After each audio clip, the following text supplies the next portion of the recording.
ഇന്ത്യയിലെ സ്വർണ്ണക്കോട്ട, ജീവിക്കുന്ന കോട്ട, 3.5 സ്ക്വയർ കിലോമീറ്റർ മാത്രം വിസ്തീർണമുള്ള കോട്ട, ബ്രാഹ്മണരും രജപുത്രന്മാരും താമസിക്കുന്ന കോട്ട. ഇതാണ് ജയ്സൽമീർ കോട്ട, Rajasthan. Hi friends, Lalsees world YouTube ചാനലിലേക്ക് എല്ലാവർക്കും സ്വാഗതം. ഞങ്ങളിവിടെ ജയ്സൽമീർ കോട്ടയുടെ മുകളിലാണ്. ഇതിൻ്റെ മുകളിൽ കയറി നിന്നാൽ ഇവിടെ മുഴുവൻ കാണാം. നിങ്ങൾ കാണുന്നില്ലേ? ഇതാണ് ജയ്സൽമീർ കോട്ടയുടെ മുകളിൽ നിന്നാൽ കാണുന്ന കാഴ്ച. നല്ല സൂപ്പർ കാഴ്ചയാണ്. യെല്ലോ സാൻഡ് സ്റ്റോൺ കൊണ്ടുണ്ടാക്കിയിരിക്കുന്ന വീടുകൾ, ആരെയും ആഹ്ലാദത്തിലാക്കുന്ന ആകാശ കാഴ്ച. ഈ കോട്ട 1156 രജപുത്ര രാജാവായ റാവു ജയ്സാൽ ആണ് പണിയിച്ചത്. ഈ കോട്ടയുടെ ചരിത്രത്തിലെ 3 പ്രധാന യുദ്ധങ്ങൾക്കിത് സാക്ഷിയായി. രാജസ്ഥാനിലെ മരുഭൂമി പ്രദേശത്തിൻ്റെ മധ്യത്തിൽ നിൽക്കുന്ന ഈ കോട്ട ടൂറിസ്റ്റുകൾക്കും വ്യാപാരികൾക്കും ഒരു പ്രധാന കേന്ദ്രമായി തീർന്നിരിക്കുന്നു. ഈ കോട്ട ത്രികുട ഹിൽസിൻ്റെ മുകളിലാണ് സ്ഥിതി ചെയ്യുന്നത്. ചുറ്റുമുള്ള പ്രദേശത്തിനേക്കാളും 250 അടി ഉയരത്തിലാണ് ഈ കുന്ന് സ്ഥിതി ചെയ്യുന്നത്. മഞ്ഞ അല്ലെങ്കിൽ സ്വർണ്ണ നിറത്തിലുള്ള മണൽക്കല്ലുകൾ അല്ലെങ്കിൽ യെല്ലോ സാൻഡ് സ്റ്റോൺ കൊണ്ടാണ് ഈ കോട്ട പണിതിരിക്കുന്നത്. മരുഭൂമിയിലെ സൂര്യപ്രകാശത്തിൽ കോട്ട സ്വർണം പോലെ തിളങ്ങും. അകത്ത് വീടുകൾ, ക്ഷേത്രങ്ങൾ, ഹവേലികൾ, ഷോപ്പുകൾ, റെസ്റ്റോറൻറ്റുകൾ എന്നിവയെല്ലാം ഇതിനുള്ളിലുണ്ട്. അതുകൊണ്ട് തന്നെ ഇതൊരു ജീവിക്കുന്ന കോട്ടയായി തീർന്നിരിക്കുകയാണ്. ഇതിന് 4 വാതിലുകളാണ് ഉള്ളത്. ഗണേഷ് പോൾ എന്നാണ് ആദ്യത്തേതിൻ്റെ പേര്. നഗരത്തിൽ നിന്ന് പ്രവേശിക്കുന്നത്.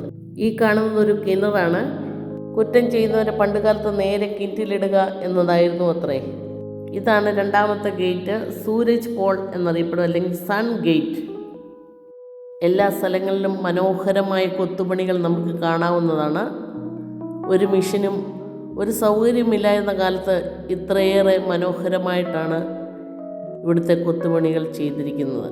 നല്ല തിരക്കാണ്. ധാരാളം ആൾക്കാർ, വിദേശികളും സ്വദേശികളും എത്തിയിട്ടുണ്ട്. ഇവിടെ മുകളിലായിട്ട് നമുക്ക് സ്റ്റെപ്പുകൾ കാണാം.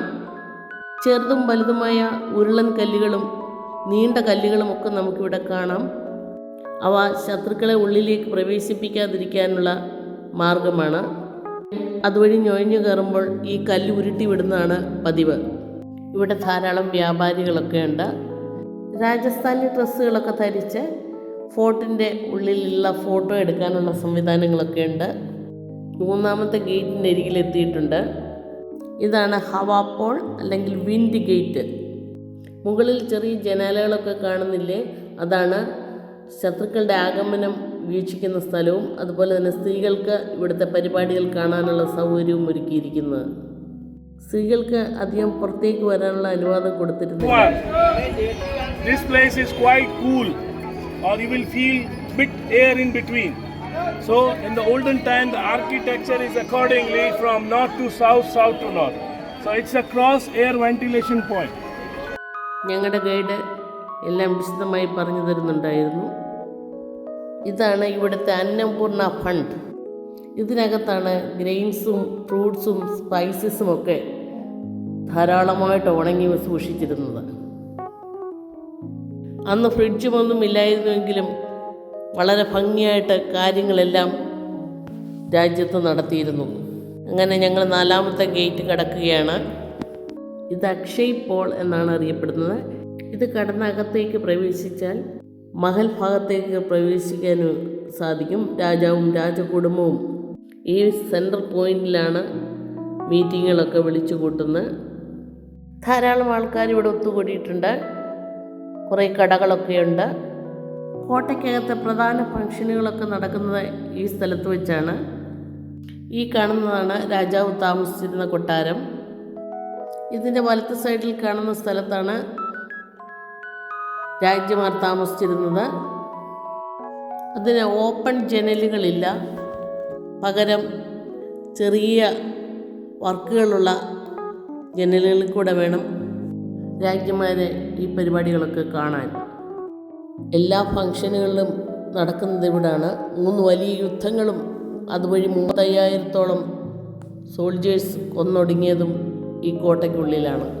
ചിതയിൽ ചാടി ആത്മാഹുതി ചെയ്ത അവരുടെ വിധവന്മാരുടെ കൈപ്പത്തിയുടെ പടമാണ് ആ ഭിത്തിയിൽ കാണുന്നത്. രാജാവും മന്ത്രിമാരും ഒക്കെ ഇരിക്കുന്ന സ്ഥലമാണ് ആ സ്റ്റെപ്പ് പോലെ കാണുന്ന സ്ഥലം. ഒരു കലാകാരൻ അവിടെ നിന്ന് രാജസ്ഥാനി മ്യൂസിക് വായിക്കുന്നുണ്ട്. അന്ന് അവരുപയോഗിച്ചിരുന്നത് അക്കാസിയ എന്ന് പറയുന്ന മരത്തിൻ്റെ തടിയായിരുന്നു.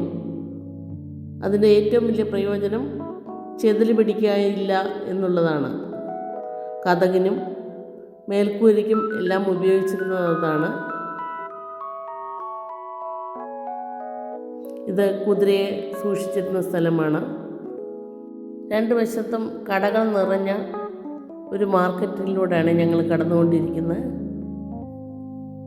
ഹാൻഡ് വർക്ക് ചെയ്ത ധാരാളം സാധനങ്ങൾ ഇവിടെയുണ്ട്. വിദഗ്ധമായി ചെയ്ത കൊത്തുപണികളൊക്കെ ഞങ്ങൾക്ക് വിശദമായി കാണിച്ചു തന്നു. മിഷൻ വർക്കുമായിട്ടുള്ള വ്യത്യാസമൊക്കെ ഗൈഡ് ഞങ്ങൾക്ക് എക്സ്പ്ലെയിൻ ചെയ്തു തന്നു. അതിശയിപ്പിക്കുന്ന സൂക്ഷ്മമായ കൊത്തുപണികളാണ്.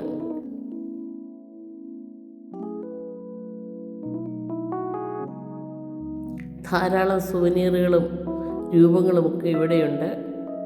കാണാൻ നല്ല രസമാണ്. എല്ലാ സാധനങ്ങൾക്കും സാമാന്യം നല്ല വിലയുമുണ്ട്. കോട്ടയുടെ ഏറ്റവും ഉയർന്ന സ്ഥലത്ത് ഞങ്ങൾ എത്തിച്ചേർന്നിട്ടുണ്ട്. ഈഫൽ ടവറിൻ്റെ മുകളിൽ നിന്ന് കാണുന്ന പോലുള്ള കാഴ്ചകളാണ് നമ്മളിവിടെ നിന്നിപ്പോൾ കണ്ടുകൊണ്ടിരിക്കുന്നത്. ശരിക്കും ഒരു സ്വർണ്ണ നഗരം. എല്ലാ ബിൽഡിങ്ങും ഗോൾഡൻ കളറിൽ തിളങ്ങി നിൽക്കുന്നു. ഇതൊരു മരുഭൂമിയാണെന്നൊന്നും നോക്കിയാൽ നമുക്ക് മനസ്സിലാകുകയില്ല. ഞങ്ങൾ കുറേ ഫോട്ടോകളൊക്കെ എടുത്തു. ഇവിടുന്ന് 100-120 കിലോമീറ്റർ യാത്ര ചെയ്താൽ ഇന്ത്യയുടെ അതിർത്തിയിലെത്തും. പിന്നെ പാകിസ്ഥാനാണ്.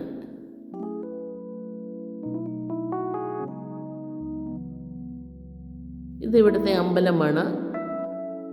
മനോഹരമായ കൊത്തുപണികളോടുകൂടിയ വീടുകൾ നമുക്കിവിടെ കാണാവുന്നതാണ്. ഇതാണ് ഇവിടുത്തെ കിണർ. സത്യജിത് റേയുടെ പ്രശസ്തമായ ബംഗാളി സിനിമ സോണാർ കേല ഉൾപ്പെടെ ധാരാളം സിനിമ ഈ കോട്ടയിലാണ് ഷൂട്ട് ചെയ്തത്. ധാരാളം ചെറിയ കടകൾ ഈ വഴി സൈഡിലെല്ലാം ഉണ്ട്.